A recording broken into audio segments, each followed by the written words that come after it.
Hello, everyone. Welcome to the April 2nd edition of Math Stats. A couple reminders are that you want to make sure you keep collecting survey results. Coerce anyone you can who falls under the umbrella of who you're trying to survey.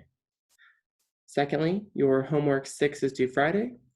And last but not least, your project updates are going to be due next week. So this is a chance for you to take your data and analyze it a little bit and write about your preliminary findings. This is not your final draft, but this is an idea. The idea of this project update is to give me a sense of where you're at and to give you a chance to work on it and not cram at the end of the semester. All right. So let's get started. So today we're going to talk about how do we pick our critical regions? How do you pick a critical region for a hypothesis test? In some sense, our critical regions have been intuitive so far, but how do you know you've picked the best one? Well, we're going to motivate one of the more important results of this class with a scenario. So here's a scenario that you might be faced with. You have alpha dollars to spend at the grocery store.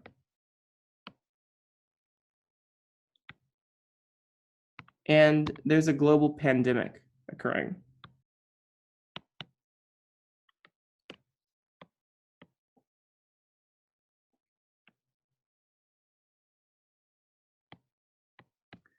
So there's not much food on the shelves.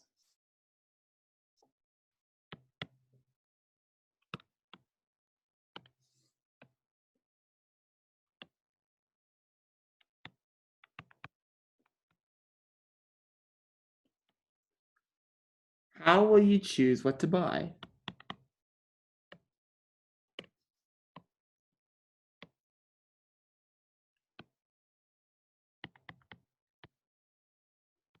Well, let's say you want to maximize the food you get. So what you're going to do is you're probably going to buy the food that's cheapest per calorie.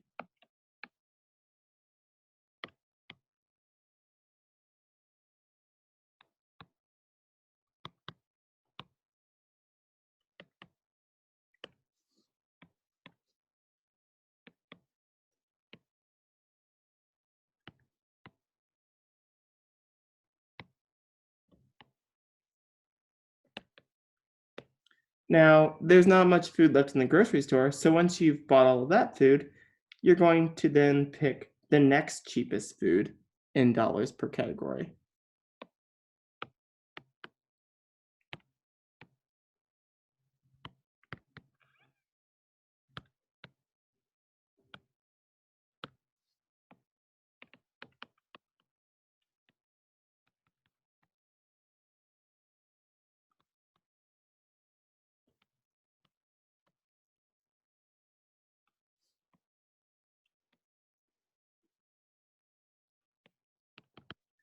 And so forth until you've spent all your money.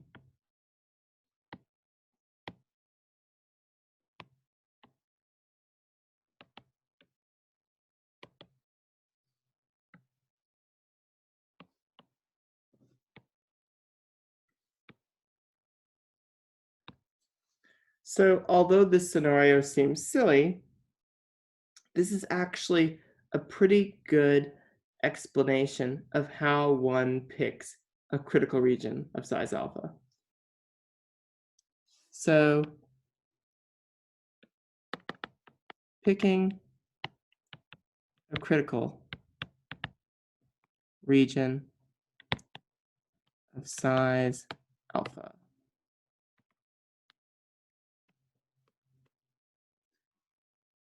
So let's say we have the null hypothesis where whatever parameter we're interested in is equal to theta naught, And the alternate hypothesis is that the parameter is actually equal to some different number.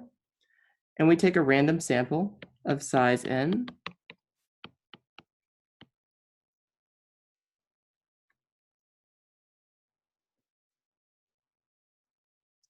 And we're going to assume that it's discrete for the purposes of this lecture, for the time being.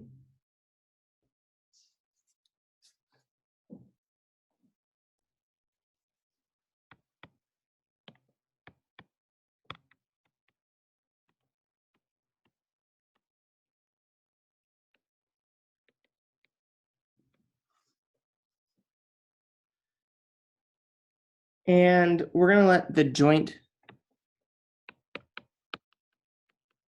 PMF of these x1 through xn be denoted by this expression right here. So this is the joint probability mass function of these n variables, and it's equal to the probability that the following.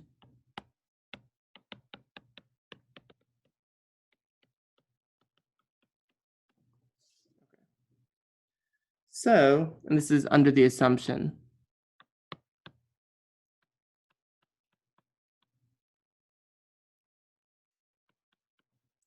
of our parameter, that our parameter is theta. Okay, so what's a critical region? A critical region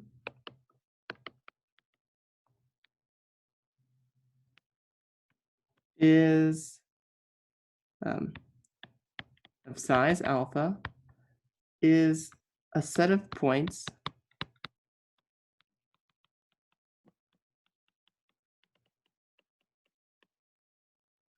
with probability alpha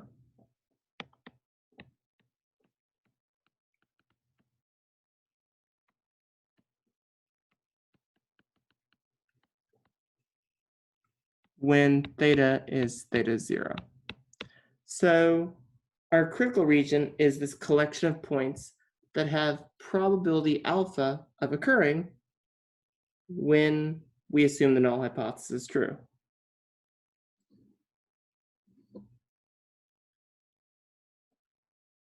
So we're going to call our critical region C. And a good set C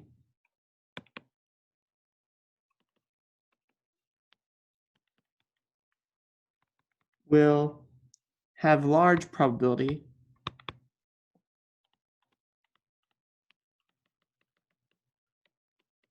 of occurring when the alternate hypothesis is true.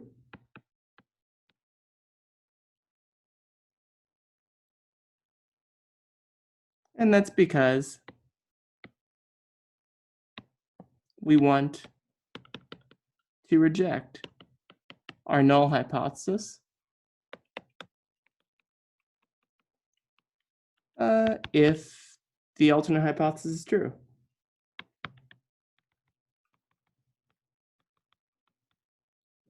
Okay.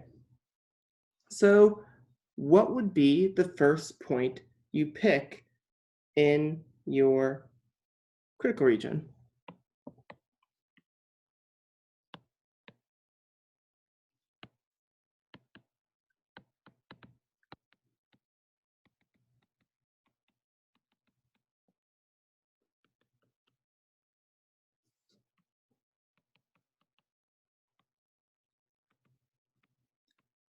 You have a discrete distribution, so you want to pick points to include in your distribution.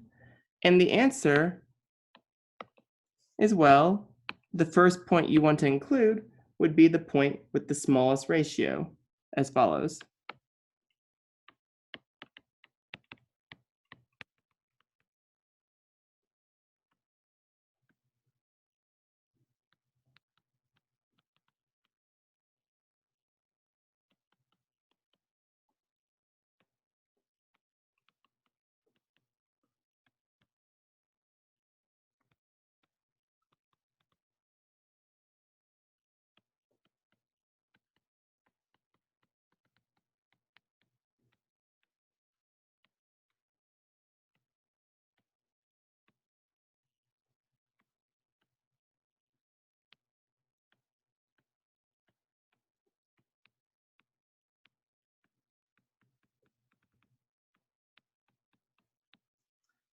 So why is it this? This is the point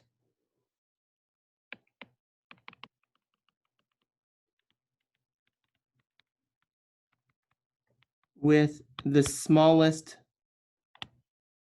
cost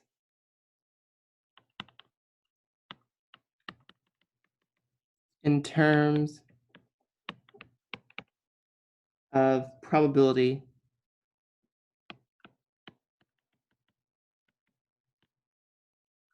under the null hypothesis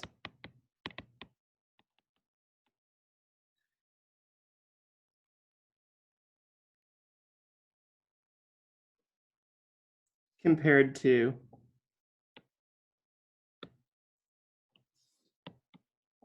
the alternate hypothesis. That is, this point is the one that cost the fewest dollars per calorie, because we're trying to increase our probabilities under the assumption that theta is theta 1.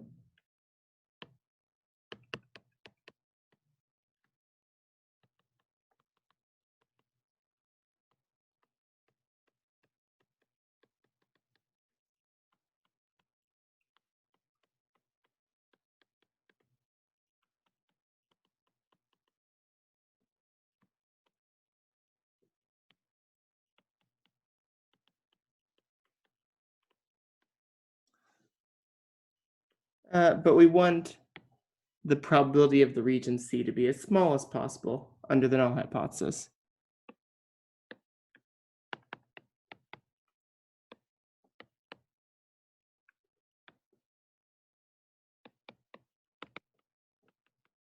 Okay.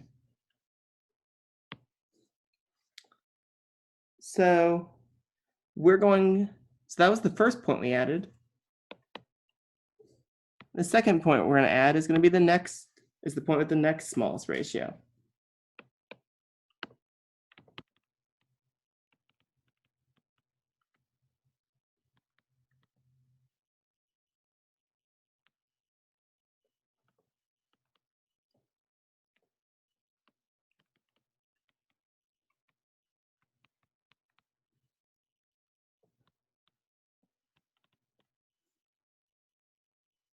And so forth.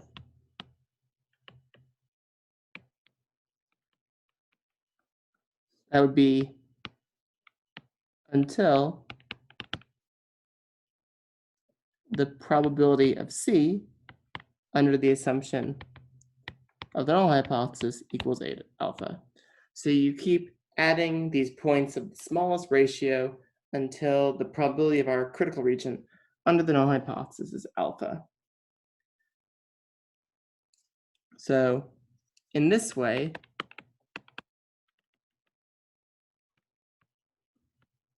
we have constructed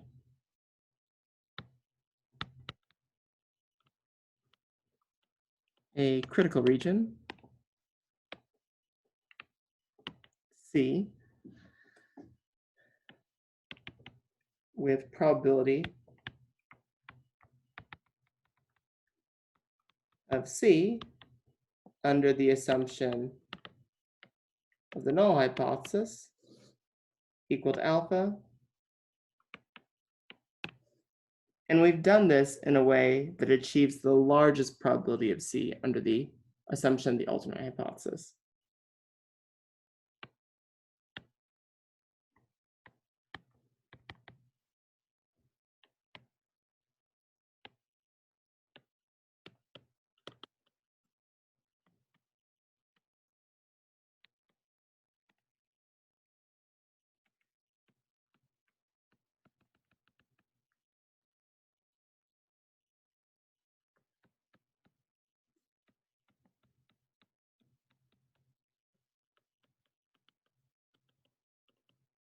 Okay, so now we need to formalize this definition and then describe to you one of the more important theorems of the class.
Okay. So this is the definition of what's called a best critical region of size alpha. Basically what this is it's some region C, some critical region of size alpha. That is the probability of this region occurring under the assumptions of the null hypothesis is alpha. It's a best critical region if every other critical region, which has probability alpha under the null hypothesis, has a smaller probability under the assumptions of the alternate hypothesis. So to summarize what this means, it says when the alternate hypothesis is true,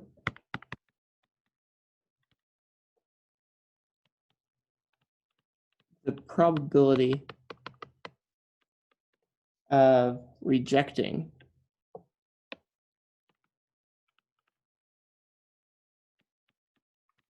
the null hypothesis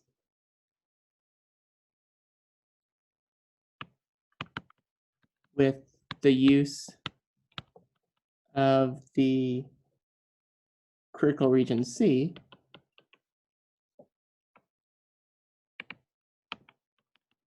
is at least as great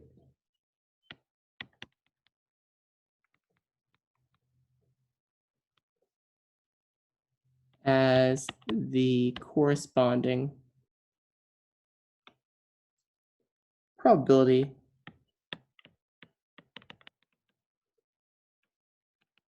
with the use of any other critical region.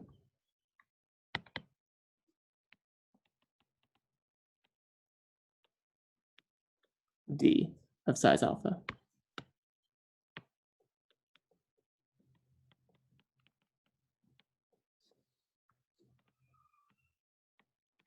Okay, so this, what we've just summarized, is what's wrapped up in the Neyman-Pearson lemma. This is the lemma that identifies, or it's a sufficient condition for identifying the best critical region. So this is one of the required theorems for this class, and it's called the Neyman-Pearson lemma.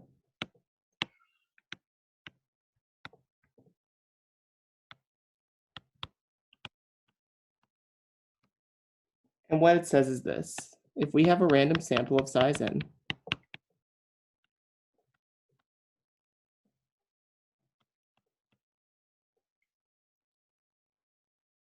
from a distribution with PDF or PMF, doesn't matter if it's discrete or continuous, it has this PDF or PMF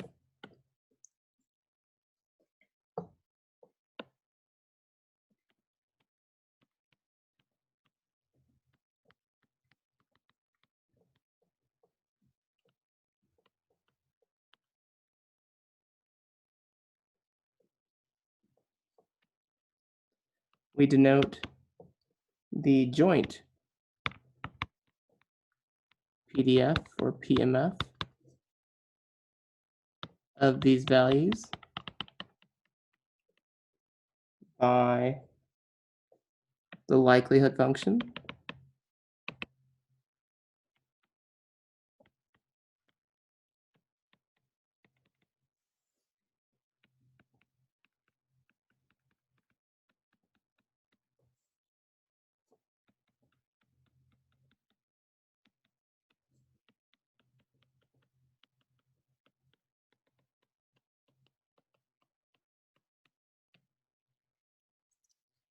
Okay, so those are the assumptions. If there is a constant, a positive constant k,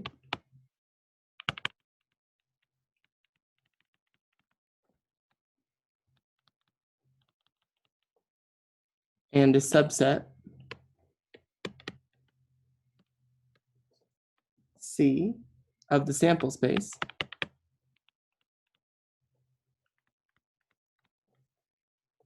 such that the following are true.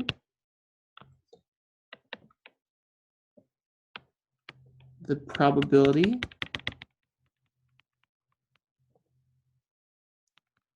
of this set under the null hypothesis is alpha. This ratio is less than k for all these ordered pairs in our region C. And it's bigger than k, or equal to k, for all the pairs in the complement. Then what this tells us is that C is the best critical region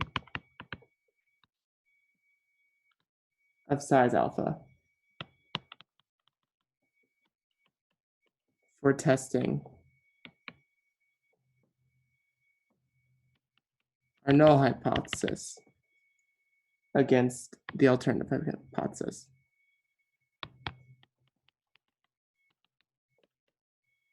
All right.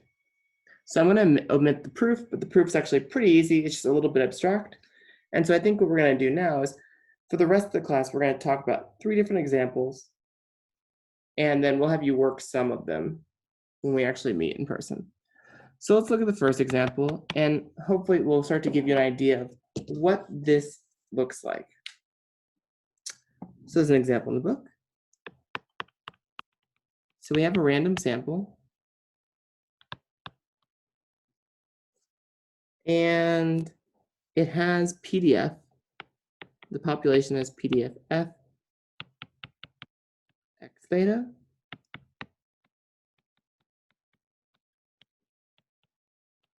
With this PDF right here. And that's for X values in the range from -1 to 1, where theta is a non-negative even integer. Okay. So we're going to compare the null hypothesis, where theta is 0, against the alternate hypothesis, where theta is 4. So let's take a look at these graphs. And what we notice is that the blue line, the blue curve, is the PDF of the case where theta is 4, and the red PDF is the case where theta is 0. Okay, so keep that in mind. We'll come back to that later. So we need to write down a few things. So by Name and Pearson,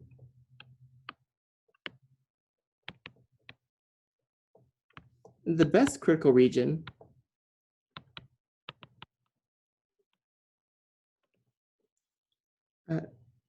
for this test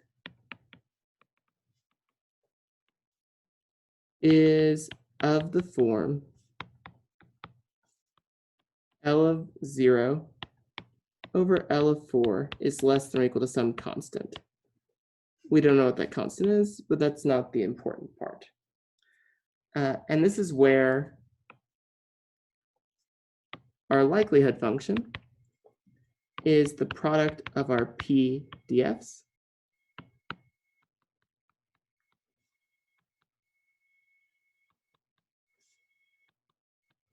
and we can simplify this a little bit.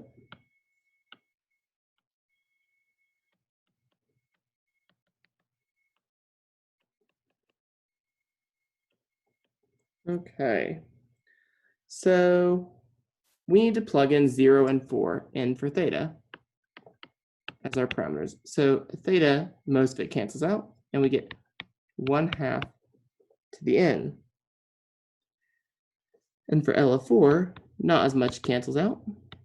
We get 5/2 to the n, and the product of our variables to the fourth power. So what this tells us is that L0 over L to the fourth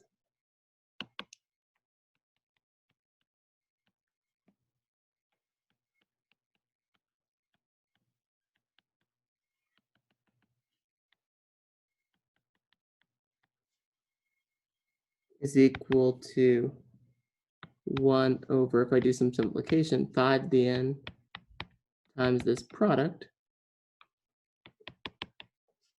and it should be less than or equal to k. We don't know what that is. Equivalently, that is, this is the same as saying the product of our observed values raised to the fourth power needs to be bigger than or equal to 1 over 5 to the n times k, which we'll call c. So what is this telling us? It's telling us that, okay, by name and Pearson, we want to find all of the values where that ratio I've circled is less than or equal to k, whatever k is. So if you actually want to have a critical region, I need to take all of my observed x values, raise them to the fourth power, and that should be bigger than or equal to c. And we see how c and k are related. C and k are related via this formula.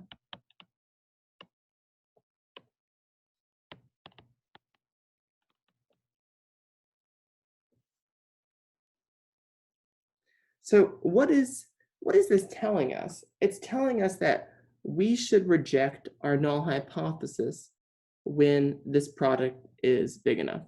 So the moral of the story is we should reject the null hypothesis when this product is bigger than or equal to c. And we pick c based on k or vice versa. So why this product? Well, if we look back at the graph, we'll notice that when theta is 0, we just get the uniform distribution from -1 to 1. And so this is completely evenly distributed from -1 to 1. But if I look at the blue distribution, where theta is 4, we see that this distribution is much more concentrated towards the extremes. So if I annotate this, you'll see that, the blue distribution has a lot more of its probability towards 1, which means if I multiply my x values out that I observe, I would expect that under the blue distribution, that product would be much bigger. And if it's big enough, that was what would lead us to reject the null. So let me summarize this in words, how this relates to our graph. Since our distribution is uniform, if we assume the null hypothesis,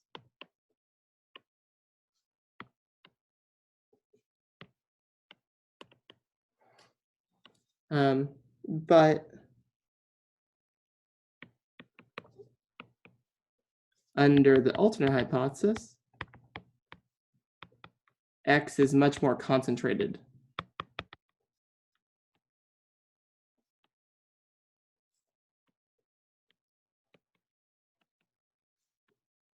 Near plus and minus 1, it's reasonable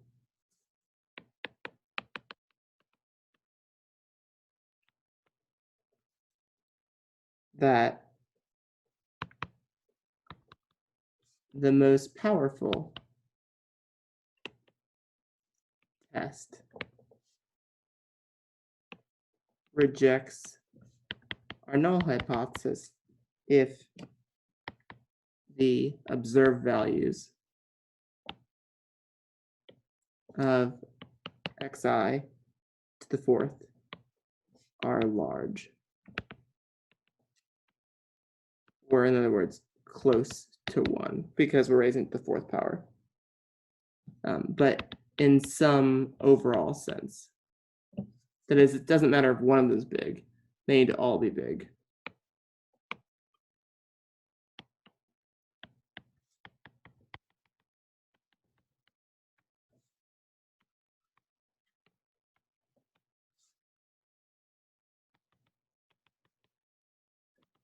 Okay, so that's one example.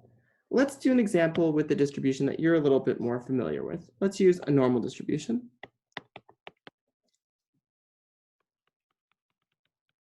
This is a random sample.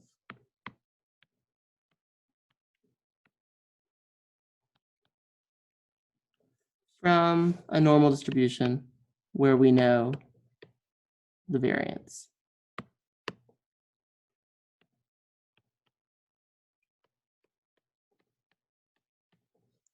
Okay, so we want to show that the region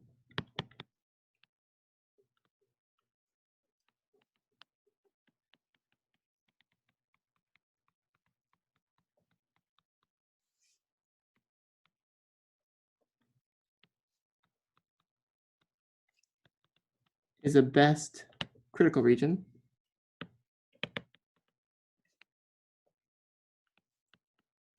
for testing the null hypothesis that mu is 80 against the alternate hypothesis that mu is 76. Okay, so we've used this critical region a lot.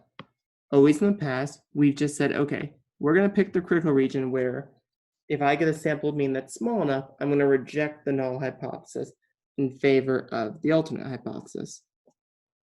So we've never actually proved that. But using the Neyman-Pearson lemma, we can actually prove that this is the best critical region that you can pick.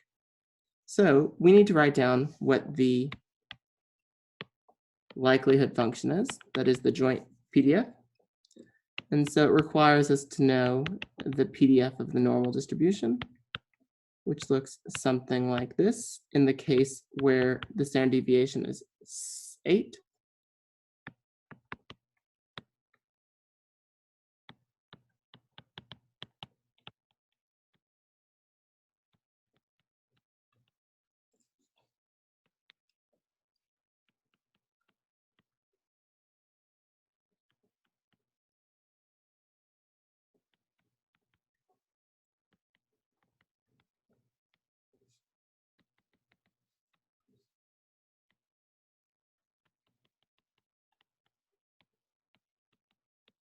Okay, so this is the likelihood function. And so we want the ratio of this likelihood function to be less than or equal to some number k. Okay, so we get 128 pi the negative n over 2 times the exponential of this sum.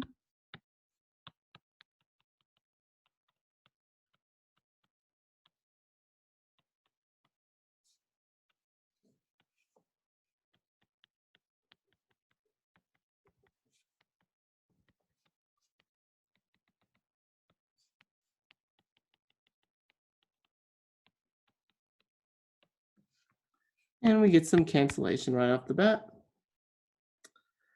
And let's actually do a little bit more simplification. So what we should get is the exponential of negative 1 over 128, where we factored out the denominator, times the sum, and we're going to expand this, x sub I squared minus 160 x sub I plus 80 squared, over a similar story in the denominator.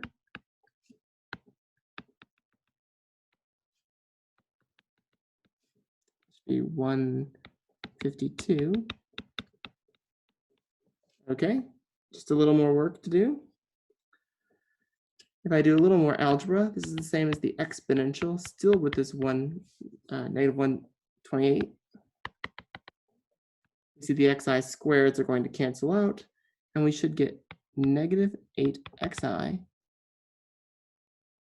plus 80 squared minus 76 squared. If I simplify this just a bit further, the exponential of 8 over 128 times the sum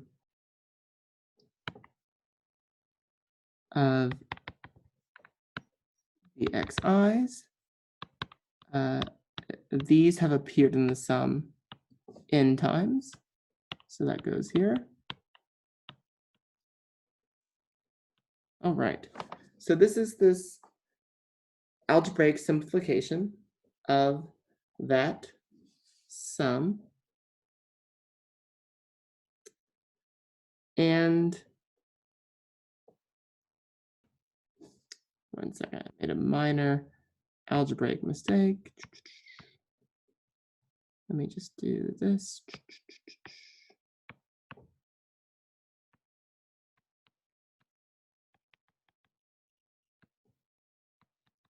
Okay, there we go. So we have this algebraic expression, and we know that we want this to be less than or equal to k. So whatever these points are, so you might be wondering, what is this expression right here? Well, we want to find all the ordered triples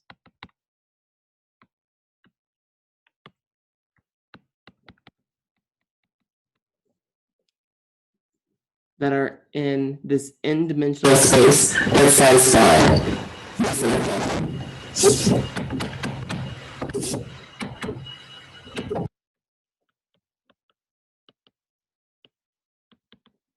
And once we find all of those x values, we've found the best critical region by the name of Pearson lemma. Okay, so let's take the natural log of both sides.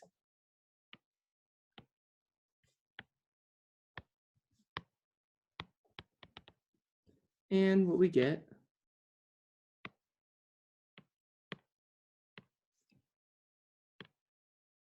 is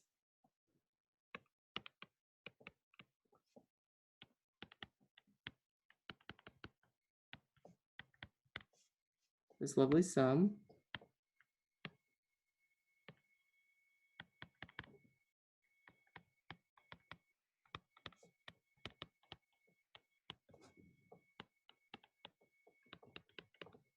all right.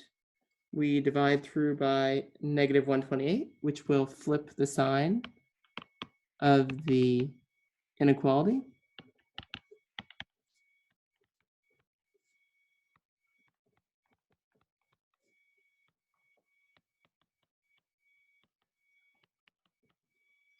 We'll move a few things over.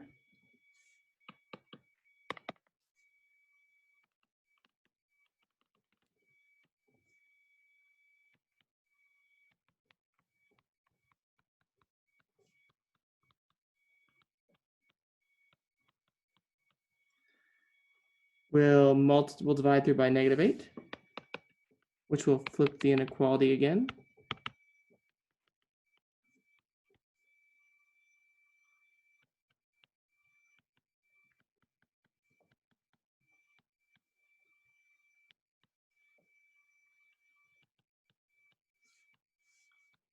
And then we'll divide by n.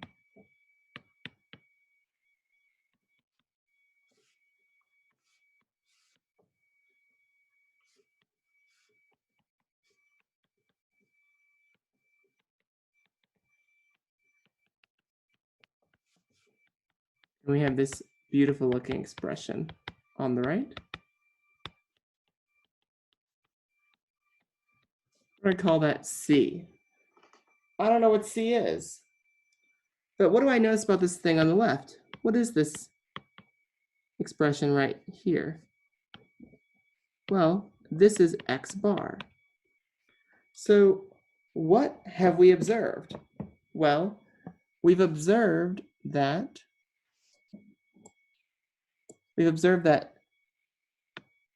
knowing that this ratio is less than or equal to k is an equivalent inequality to our sample mean being less than C. when C equals this lovely expression right here.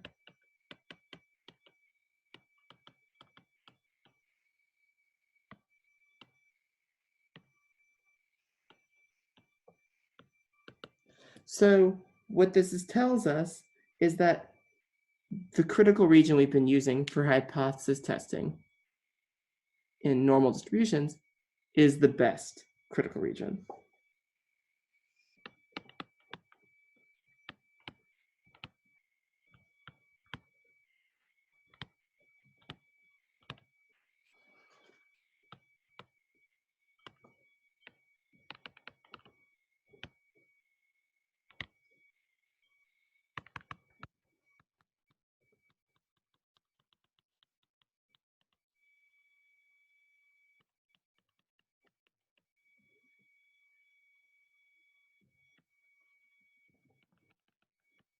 So we do need to select C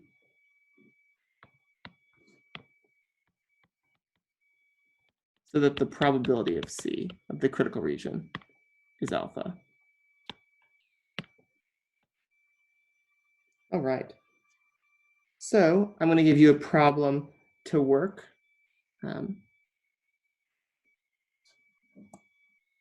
So here's a problem. For this problem, if n equals 43, find the critical value or the cutoff value C so that alpha is 0.05. This will use techniques from previous sections.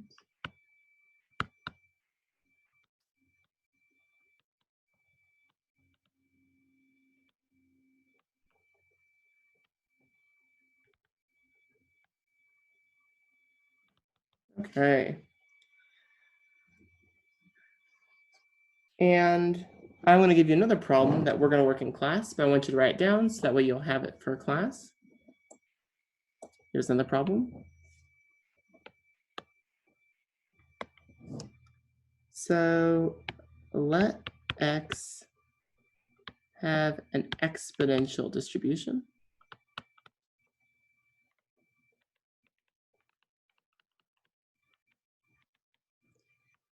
with mean theta.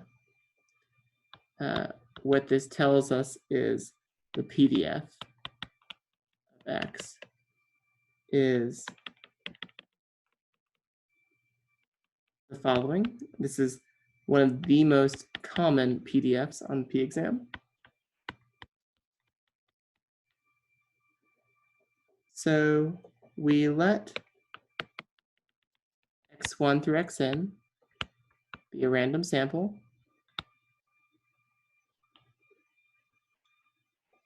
And I want you to do the following. Show that a best critical region for testing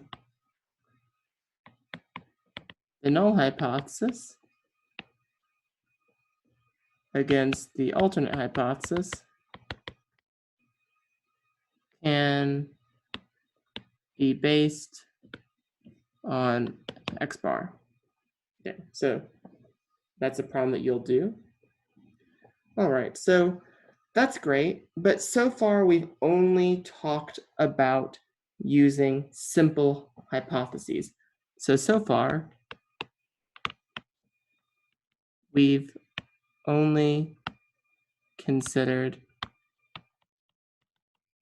alternative hypotheses, where the alternative hypothesis is that our parameter theta is equal to one specific value.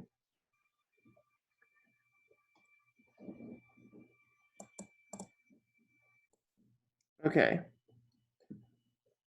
So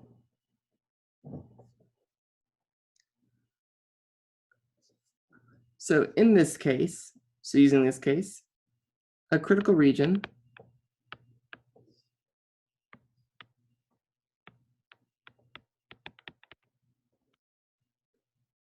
of size alpha is a best critical region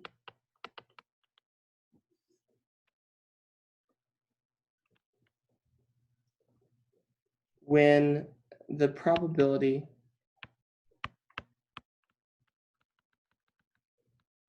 of rejecting the null hypothesis when the alternate hypothesis is true is maximized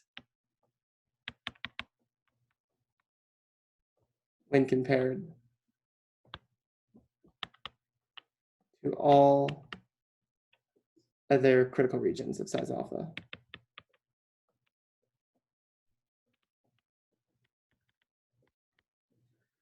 So the test that uses the best critical region is called the most powerful test.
Okay, so this is what we did when our alternative hypothesis was a simple hypothesis.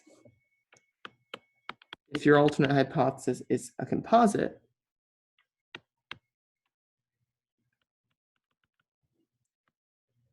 hypothesis, well, then the power is going to depend on each simple alternative in H1.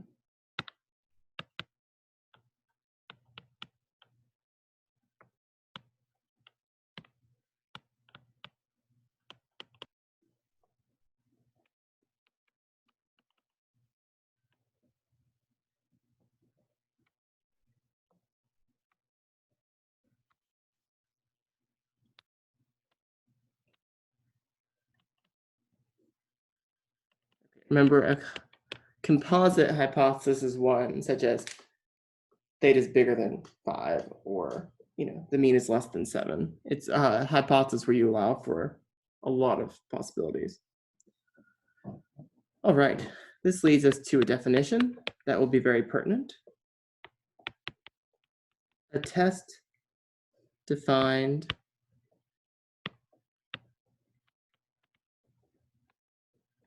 by a critical region of size alpha is a uniformly most powerful test if it is a most powerful test against each simple alternative in H1.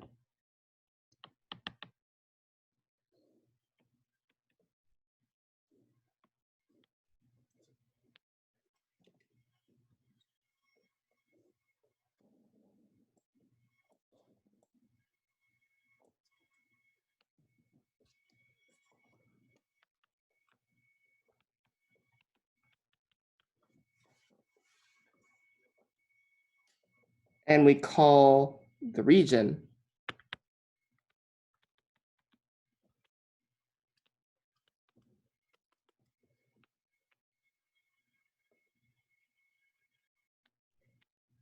a uniformly most powerful critical region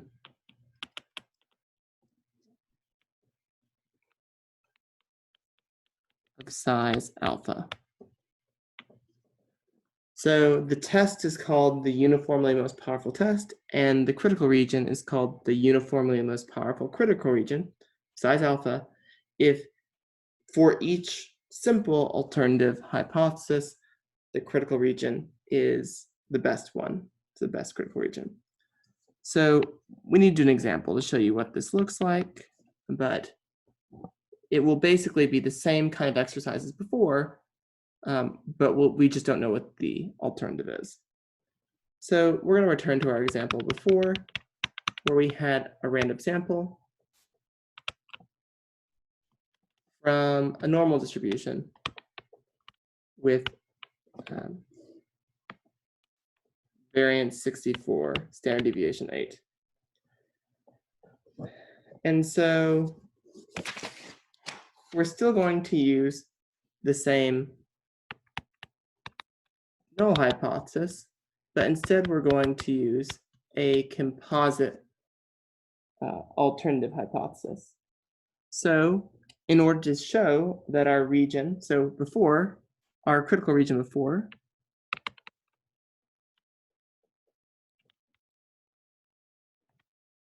was this region C, where you looked at all of the possible values, x1 through xn, where the average was less than or equal to some cutoff value C. So in order to show that this region is a uniformly most powerful critical region of size alpha, so this was chosen based on alpha. In order to show this is a uniformly most powerful critical region, we need to compare it against every possible simple alternative.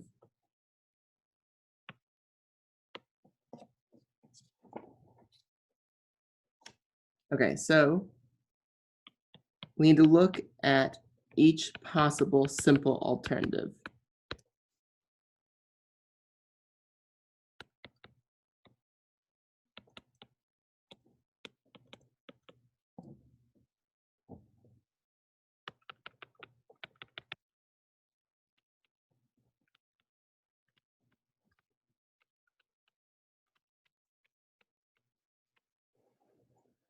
And we've done this before.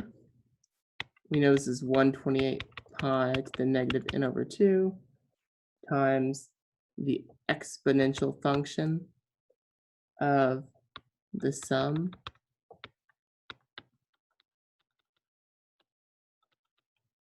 right here.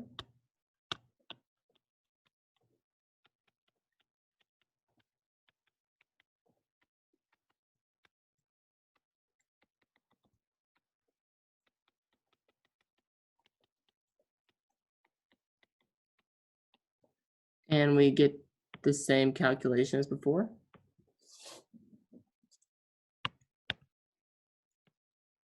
So if I do some algebra, just like last time, I'm going to get a similar result, that this is equal to the exponential of negative 1 over 128. And then we're going to have mu1 minus 80 times the sum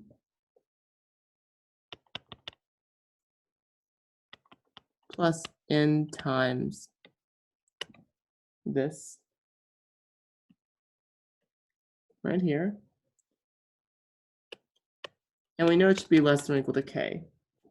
So now we need to, so we know that whatever region this defines, it's the best critical region, and we need to manipulate it. We need to do lots of algebraic manipulations. So we take the natural log of both sides.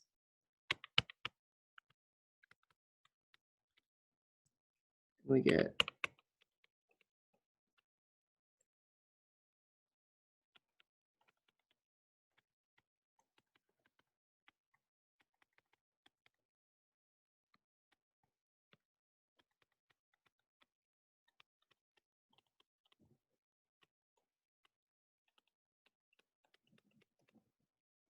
Multiply both sides by -128, which switches the inequality. You'll see that most of these calculations are the same as before, except they're a little more abstract.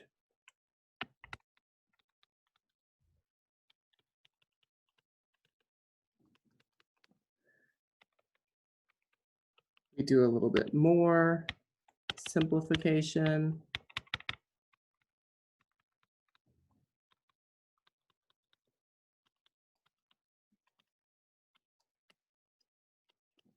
And we divide by the mu1 minus 80, but that's a negative number because remember, mu1 is less than 80. So that's going to reverse the order of the inequality.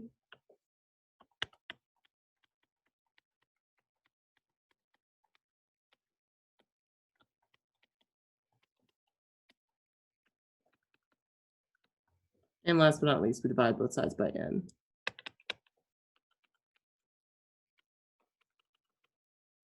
And we see that we have this x bar again.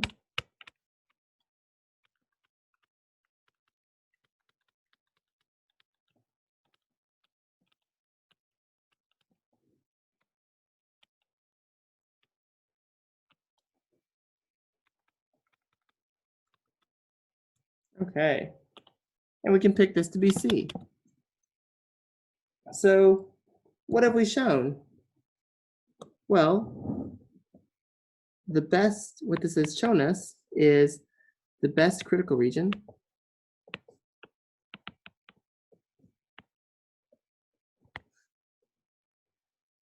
of size alpha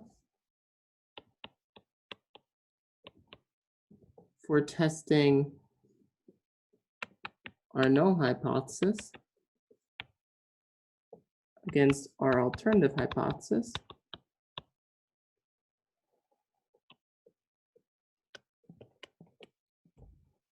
Is given by a region C like this.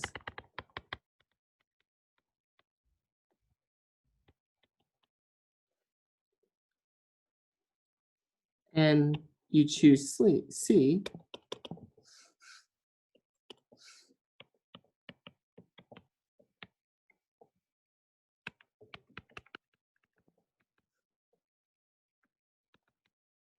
so that under the null hypothesis, the probability of C occurring is alpha.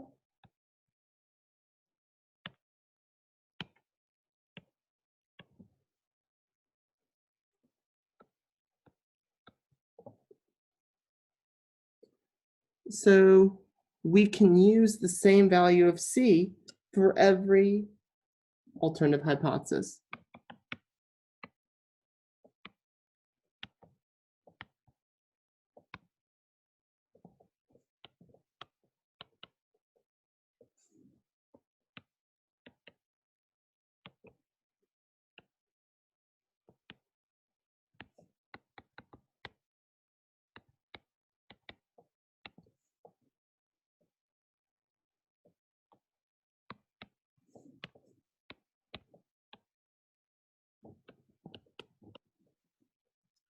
Now, this does require K to change, but that's okay. K can change. The key was we did not want C to change.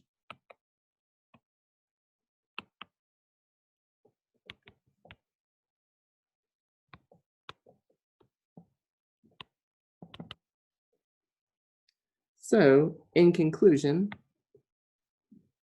because the critical region C defines a test that is most powerful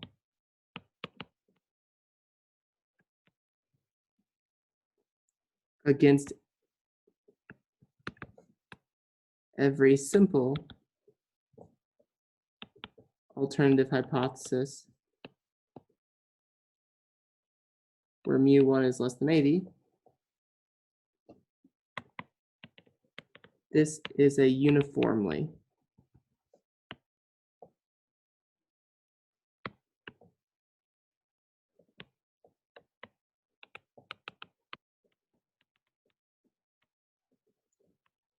most powerful test.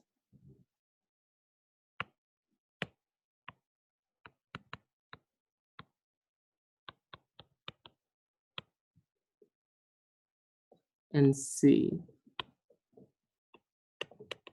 is a uniformly most powerful region of size alpha.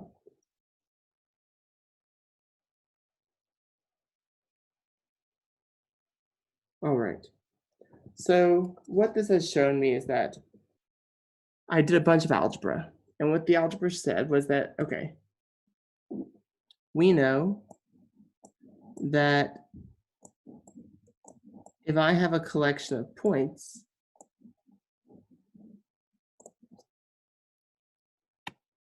which is less than or equal to some number k, we don't really care what k is.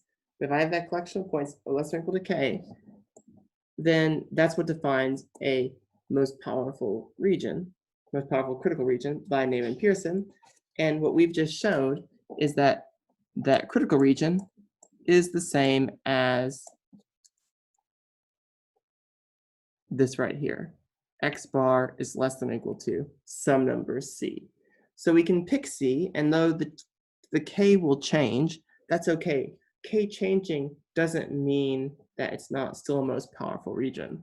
So we have the same number C that we can pick for all of these, and that's what appears right here. And that's the C that appears in all of our most powerful critical regions. And so what this tells us is that since this worked for every possible simple alternative, that means this would work. It doesn't matter if our alternative could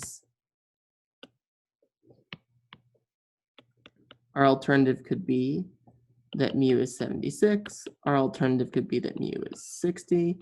Our alternative could be that mu is 2. This critical region is the most powerful of size alpha for all of those simple alternatives. And therefore, this is what gives us a uniformly most powerful test. And the region is the uniformly most powerful region of size A. So I understand that this might take some practicing to get a handle on what it's saying, but we will unpackage this in class on Thursday. So let me know if you have any questions, and I will see you then.